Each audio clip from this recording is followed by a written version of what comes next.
Accident తర్వాత చాలా మంది పేషెంట్స్ వస్తారు. మౌత్ ఓపెనింగ్ అవ్వట్లేదు, పెయిన్ అవుతుంది, సరిగా తినడం కష్టం అవుతుంది అని చెప్తారు. కొన్ని కేసెస్ లో స్వెల్లింగ్ కూడా ఉంటుంది. ఇది సింపుల్ పెయిన్ కాదు, చాలా సార్లు ఇది జా ఫ్రాక్చర్ ఇండికేషన్ అవ్వచ్చు. జా ఫ్రాక్చర్ అంటే బోన్ బ్రేక్ అవ్వడం మాత్రమే కాదు, మీ బైట్ మరియు ఫేస్ బ్యాలెన్స్ కూడా అఫెక్ట్ అవుతాయి. First step proper diagnosis.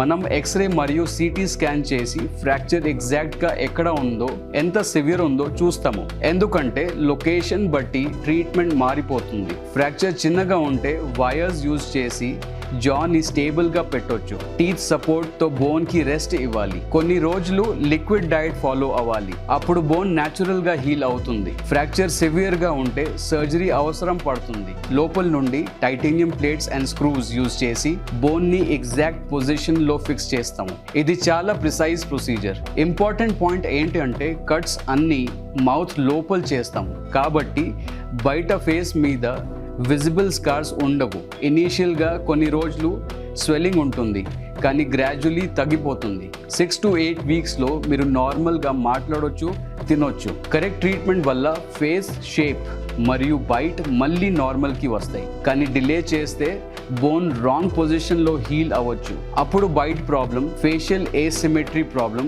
మరియు వేరే కాంప్లికేషన్స్ వస్తాయి. కాబట్టి జా పెయిన్, స్వెల్లింగ్, మౌత్ ఓపెన్ అవ్వకపోవడం లాంటివి ఇగ్నోర్ చేయకండి.